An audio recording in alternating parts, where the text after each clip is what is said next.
Yes, we're back with another rider, another story. Today we have Sally all the way from the States, and she's going to talk about her industry in construction. Now, with all due respect, to look at Sally, she looks like a top-class model. So I was very surprised when I saw she's in construction. So we're going to have little conversations, see how we go. But before we jump into that, don't forget to like, subscribe and follow depending on what platform you are listening to us on. So nice to have you here today, Sally. Thank you. So tell us a bit about yourself. What were you like when you were in school and how did you get into construction? I got into construction pure luck. I graduated business administration and accounting, has nothing to do with construction. I just happened after I graduated college, I worked for an American company. They had a regional office in Jordan, and I got hired as a receptionist, like a simple job. I was always so curious, asking so many questions, and I wanted to learn more about construction. So I was like learning from my manager. He was from Scotland, and he taught me so much about project coordination. And it started from there. I just loved the challenge and the new experience. After that, I moved to the United States where I got hired on one of the largest projects. It's almost $13 billion. And I was a subcontract assistant. And it was the most interesting experience in my life. Basically, I was just like doing like more of assistant like work, but I wanted to learn more, so I was just like reading during my break, asking questions, trying to understand the contract and everything. So I would come to my boss and I would just say, hey, I don't want to be an assistant, I want to be a leader and I want to learn more about construction. It was just something that challenges my mind, and it's just started from there. I just like was going to the field, taking the schedule with me, trying to learn about why we are always behind and trying to understand how to manage a contract in commercial way, because I'm not a technical person. Like the first time my manager gave me a contract called ISOFACE, and he was like, we need to issue this contract, and I was like, ISOFACE, what is this? So it was just all new to me, but I will just Google everything, go to warehouse and look up something and just like start to learn from the scratch. Like I would just like sit on my computer, try to do some Google to try to understand so many things, and this is where it all started. It was not an easy experience for a woman, I would say, especially with an accent, living in the South, where I was like probably one of the very few people that has an accent, and I was young. Everybody has an accent. Like a non-American accent. Like I was not born in the United States, and I was just like young, probably one of the youngest in the project. So it was just like new to them. Like they were not expecting me to take the lead. So I start like learning how to manage projects and writing contracts, like contract formation. So whenever we have a new contract, they will bring me the scope of work and they tell me, okay, go from there. And it's something like I accomplished at the project where I just like tried to understand how to minimize risk and reduce the cost for the project. I was looking at all the old change orders, trying to understand why we're paying more money. So to perfect, there's no such thing as a perfect contract. There's always mistakes in construction. There's always something missing. But I improved communications in the project, and I was going always to the field, asking questions, learning about legal stuff, or learning about human resource, learning about quality and everything, because contract has components. Like each exhibit talks about certain expertise and safety and quality and everything. So it was a very interesting, great experience for me. I've learned so much. I was managing over $500 million worth of contracts in that project. And the project was 13 billion, only like 1 billion was with subcontract. So I was managing most of these contracts, especially the formation. So it was like a great experience going from an assistant, like basically doing more of administrative contracts, to be one of the most important, I would say, like give myself that credit, contract or commercial project managers in the project. So it was a great experience, but it was a little hard, people still, especially older generations, they're not used to see women in the field. Like, part of my responsibility was to go, like, make sure the schedule is correct, like we're doing everything according to the schedule, there's no safety finding, to make sure the quality, like whenever we have a quality checklist, I would go with the quality manager, with the construction manager. It was a little new to them. I was like leading meetings where it's only me sitting in a room with 30 men and asking them questions and trying to tell them this is the way that we need to do it. But I guess with hard work, people earn respect.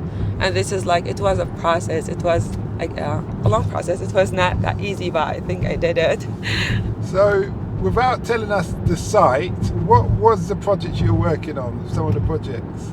Well, I did work on a nuclear project, which was my favorite. It was a great experience.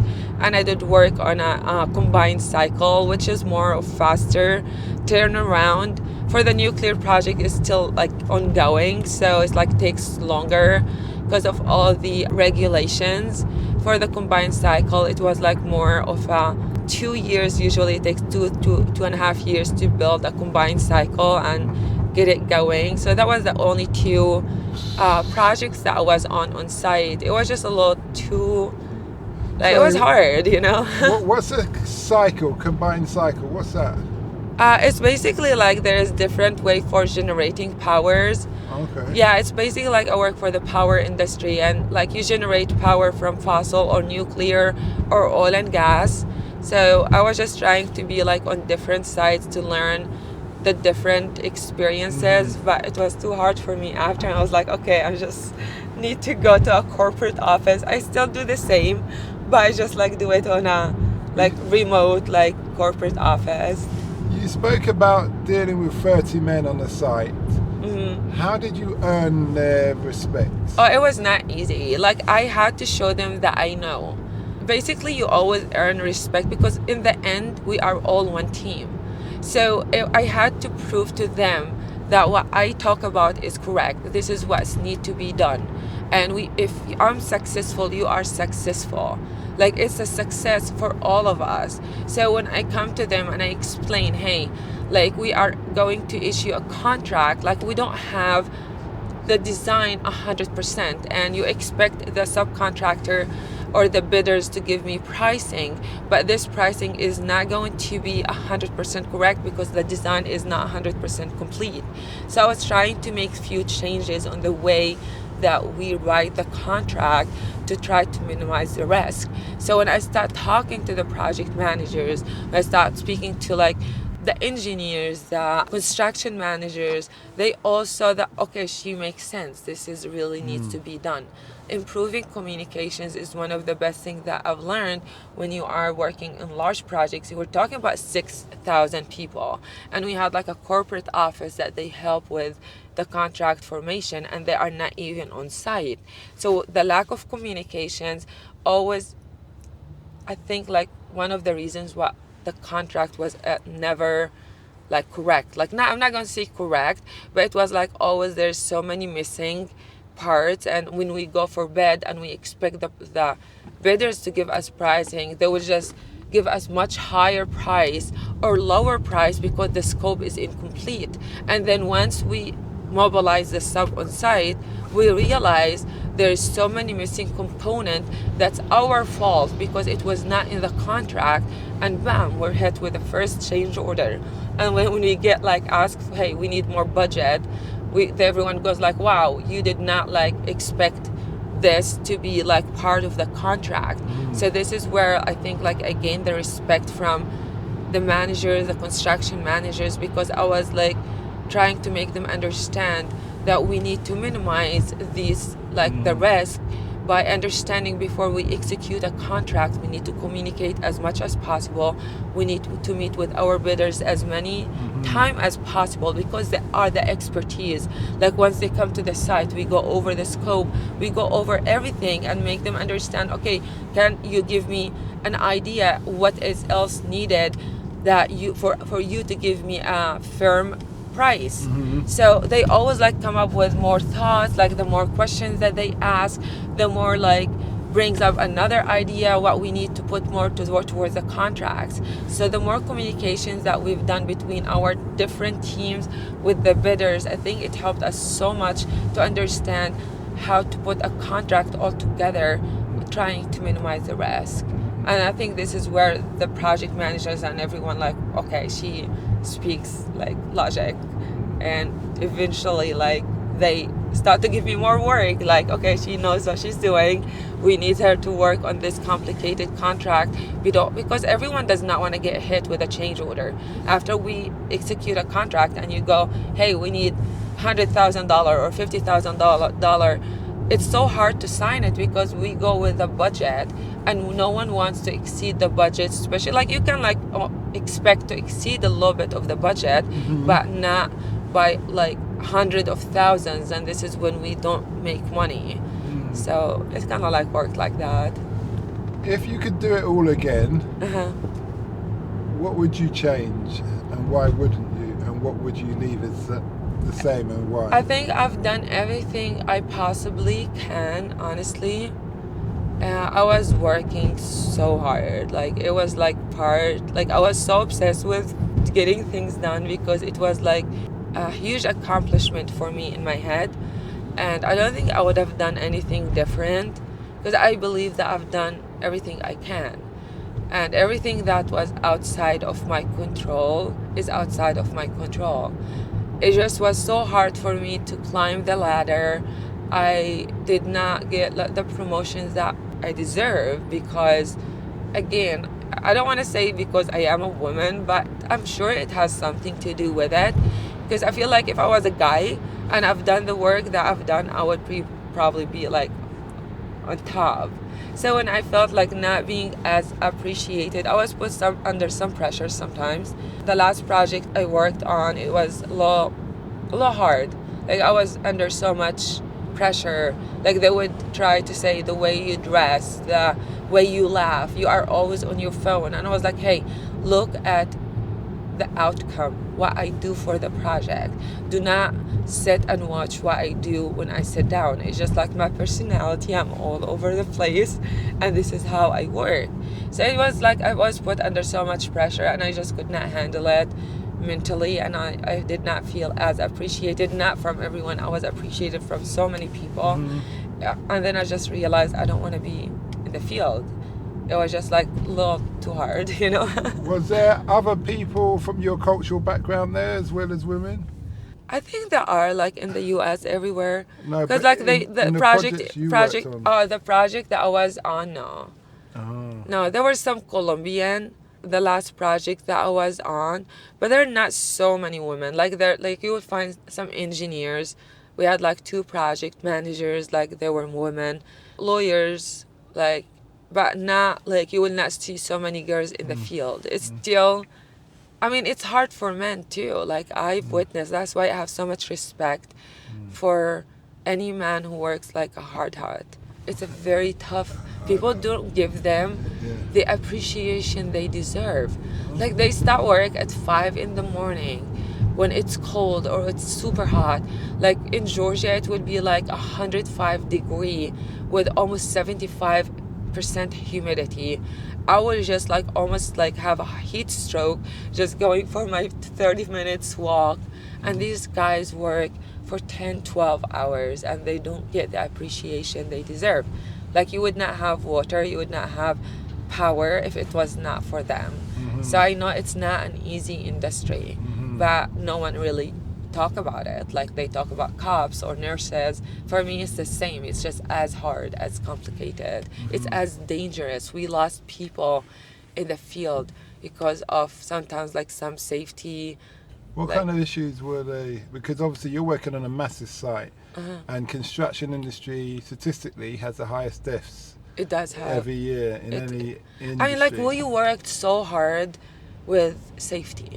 We tried so hard, like safety, we emphasized safety to the point that even after work, I would be walking down the street, and I would look for safety I know, finding. I know. Like Yeah, literally, I I've was been just there. like looking, oh my God, see what they're doing, hey. I've been there. Yeah, I've been literally, there. this is how much we emphasize. We talk about safety so much, but when you talk about so many people, incidents will happen. Yeah. Like literally, we just like go to the field, and we go to like each of the subcontractor site, and we just like walk around, try to find safety findings, make sure everything is correct. The manuals we had were very thorough, but again, like when it's a big site, we always expect incidents, and No unfortunately deaths? lost. Oh, you did have deaths? Yeah, unfortunately. Oh, It was okay. so hard. Like that's why I said like it's part of, because like once you work with these people, it becomes like your family. Yeah. So it was just like it's extremely difficult. Like working in construction is not as easy or what people think it is, you know. I've learned from my experience in construction that health and safety, there's a percentage of it which is you as a site manager. Mm-hmm. You put up handrails, walk paths, give out warnings daily. We call it toolbox talk, where you talk about what's the dangers on site today. We're having a crane lift, etc., etc. But the rest of the percentage is down to human nature. Correct. Is that person going to walk in the safe zone, or are they Right. going to cross over? Are they going to wear a hard helmet, Right. or are they going to wear their safety goggles? And a lot of when you start to look at the mistakes, the issues that occur, it's because people aren't doing what they're meant to be doing. Right. Sometimes like people go through something, like I don't know what's the reason, because I know that most of them really understand it. Like they reach safety every day, especially at the sites that I was on, because it was big and it was like dangerous. And I know that everyone tried their best to avoid any safety incidents or death. But things, happened. Just like you said, it's just people sometimes like not pay attention, or they would like not be on a good mood or going through something. That's how I believe most of these incidents happen, because people really understand it. They had a phone call for a lot of the case. Men have a phone call. It's like I used to be in the military at one time. So a lot of the case, you get a Dear John letter or phone call, where they call it, where the wife is just saying, "I'm leaving you," and now you've got to go to work. You can't get that there or anything to try and convince her not to leave. And you're stuck there for the next 3 months, Right. and your mind's not on the job. If you were to advise if you were to have children, I don't know if you've got children already, but No. and you had a daughter, would you encourage her to follow in your footsteps? No. Or you wouldn't? No. Why? It was so hard. Like I feel like I Gotcha. would have been No. more successful. And it's so hard for me to say that, but I feel like when you are what society call an attractive woman, it's a nightmare. It is a nightmare. I tried to do even my own business as a consultant, and I mean like literally I tried knock every door, because I wanted to show the society that a woman can be everything. Like you can be smart, you can be independent, and you still can party at clubs for 36 hours straight. It's okay, you can do whatever you want. You're a woman, you're free to do whatever you want. But I realized after fighting the society that I will never win. So I gave up on that idea, because it only created so much stress mentally and emotionally for me, because I always wanted to be that successful person. And I literally just, when I say that, I was married to my job because I wanted to be successful, especially in construction, because I'm very passionate about it. I just got to a point like, even like when I moved to Miami and I wanted to find a job, and I would just have my picture, my headshot picture for LinkedIn. I was called to fake interviews that's not even real. So a guy would ask me to go to lunch instead of helping me to get a job. And then when I tried to do my own consulting business, I started with people that I know. And I was just like, say, I will help you with proposals and I will help you to get contracts. And then we agree on a percentage. I'm really good with proposals and contract formation. And he would rather say, hey, let's go on my yacht and we just like talk a business later. So every door I knocked, it just does not work. So, Like men don't take did women you- very serious. Did you think about dressing down, so not looking so glamorous? Oh no, when I'm in construction, there's no way you will look well. You'll look like shit when you go like there's a construction site. Yeah, but you're Like you're- I wear my glasses, I wear my hair curly, no makeup at all. Okay. Long sleeves, jeans. Like we have a dress code when you are in construction. Yeah. Even when I was working in the corporate office, like I would wear like super down. Like I never wear makeup. I really don't care what I wear. I wear very, very modest. So it has nothing. That's why I fight with society, because when I go out, I dress very revealing. And people go like, oh, maybe it's the way you dress. No, please stop trying to blame women with the way they dress. I grew up in the Middle East where people are very conservative, but they still want to try blame the way women dress for being harassed. Okay. And finally I get out of the Middle East. Wow, I'm in the free country. I moved to the United States and I had to go through the same thing. I literally, the company, the project, they had to send a memo in 2017, and I will show you after what I was wearing for the project. I was wearing long sleeves, nothing showing, and they go like, you need to wear appropriate clothes too. There's nothing. They told you that? Yeah, they sent me like a memo to the whole site, but I knew it was for me because the construction manager called me and I was like, listen, show me someone who's not dressing the same what I'm wearing. Like this is like, you make it too hard for me. But I would get picked on, I would get sexually harassed. I lost a job because of sexual harassment. That's why I moved to Miami, because I was super frustrated. And I tried to do my own business. It does not work. Like it's so much easier for a woman sometimes, and they blame other girls why they go the route they do. Now I start to understand. It's not easy. Like it's very like men need to understand where women come from. Like seriously, I say that they need to understand why women sometimes act a certain way and why they don't want to work or they would want to be smart, because it's not a very easy. It's not unattractive. It's very hard. Like this is very hard. But I love construction. Like that's my personality. I tried to get away from it. It's just like so hard because I felt accomplished. Like I've seen what I've done. Like I know what I've done. Like I know, you know. If you were to stay in construction in that role, but you wanted to have a family, do you think that would be possible as a woman? For the long hours, no, because I've seen everyone who had children had to quit. It's a long hours. Like when I worked at the nuclear project, we wake up at 4 in the morning, leave at 4:30, 4:35.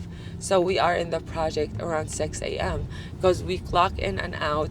And if you are 1 minute late, you're in trouble. So, and there's like when you get to the gate, you're talking about thousands of people try to park their car. So it takes another 30 minutes just to come in. So we get there at 6 a.m. and then you are there until like, I think 5 p.m. with 30 minutes break, and there's nothing around except like a Nazi gas station. That's the only thing that you would see. So for women, like they can't go see their babies. It's just, I think it's very hard. And like by the time you get home around 6:30, you're exhausted. So yeah, I think it's very hard for women to have kids and work. You said earlier about women, you believed that women could do it all, but then you realised that because of men and the working environment, it wasn't possible. I talk at least from my experience. Okay. Yeah. But what I was going to say to you, do you realise that men never have it all? They never have it all. Yeah, because if you think about it, as a man, your job is mainly solely just to provide. So that's all you do. You don't get to spend lots of time with the kids. You don't, all those things. So you, and I'm just giving you an alternative way of looking at it. You have that ability to change jobs, or even if you're in that industry, you may not be given all the hard jobs unless you ask for it, like you did. But you can take a break because let's say you're going to have your family, you're going to have your children. But the man doesn't get no break. But I feel like it's how we are built, though. Okay. I think men are built different than women. Like they're stronger, like mentally and physically. I always believed that we are the same until I realized we are not the same. Because I wanted to believe that we are the same, but we are not. Like, women are driven by hormones, emotions. They're not strong physically, they're not strong mentally. Men are way stronger. I'm not saying that men don't go through things. Everyone does. It's a human nature. But compared to women, they are a lot stronger. Women, like, especially like when I look at most of my friends, they cannot like do so many things. It's so hard for them. It's even hard for them like to find a job or grow like and do things. That's why from the very beginning of the time, women stayed home and men provide. But in saying that, men are no good with children.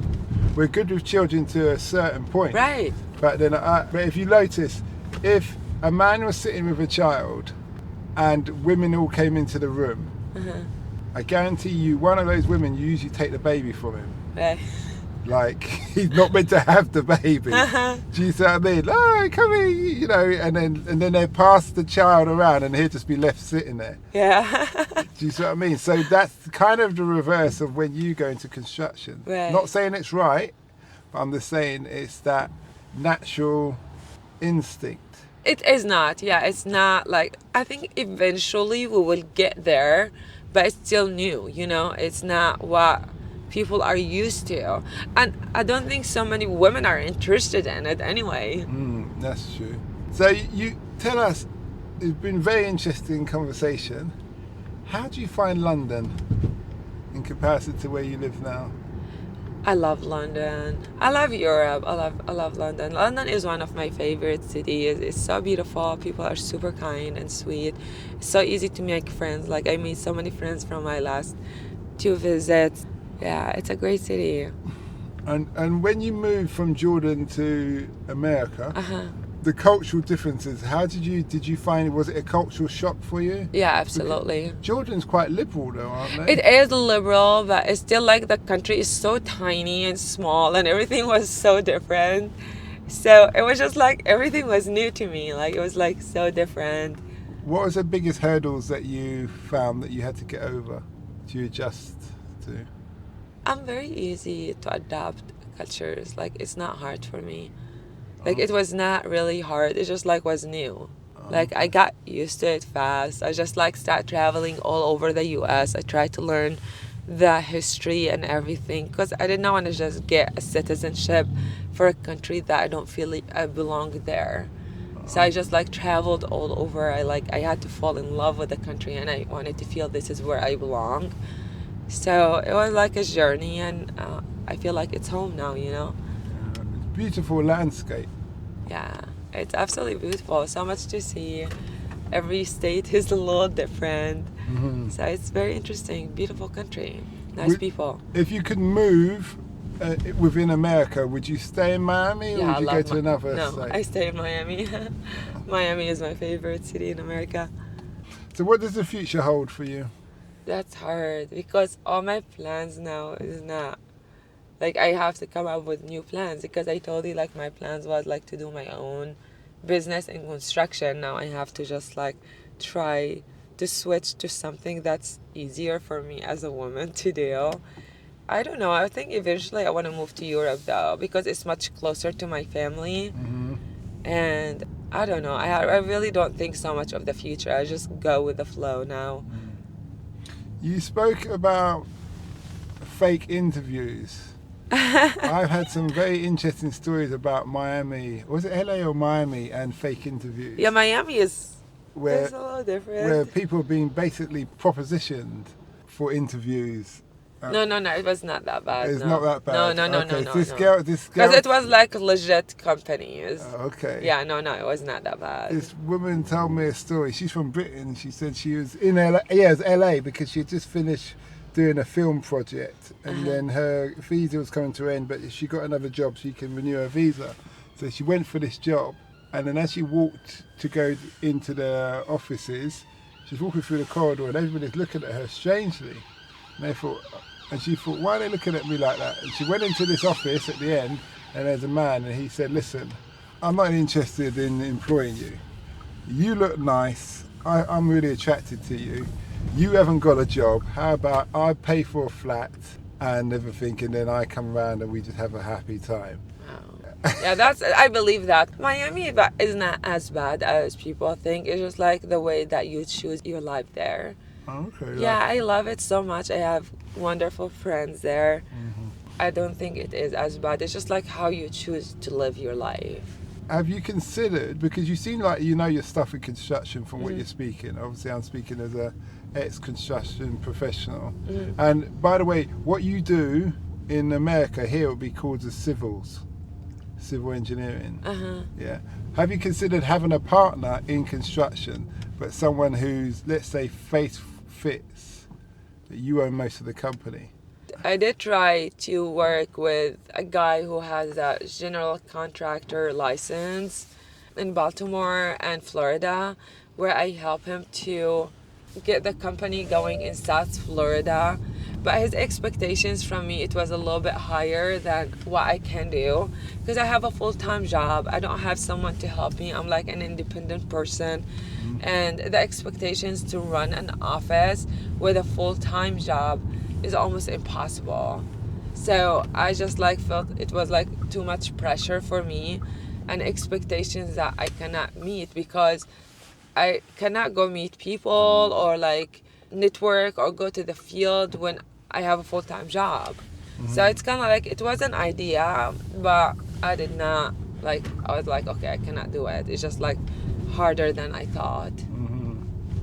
I mean, it might come back eventually, like, but I have to plan it better, you know? Yeah, that's what I was thinking, because from me, even though I don't know you, from the way you speak about construction and your love and your drive and your knowledge, it sounds like it's possible. You just have to make sure you're prepared to commit 110%. Right. So it's a case of either leaving your job but having some savings, Right. and moving forward and stuff like that. But anyway, it's been a great interview. Thank you. I appreciate you, as you guys say over there. I appreciate you. Thank you. And I wish you well. Thank you. But before we go, if there's anybody, people who listen to this from all walks of life, if anybody wants to find you who may be interested in starting a construction company, where can they find you social media wise?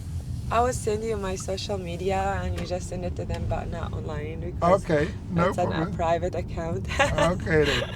Well, thanks a lot for that, and I wish you well. Thank you. I appreciate it. Thank you. We hope that episode enhanced your life. We post an interview every day, as well as vlogging on our social media channel. Don't forget to subscribe to get our latest episode.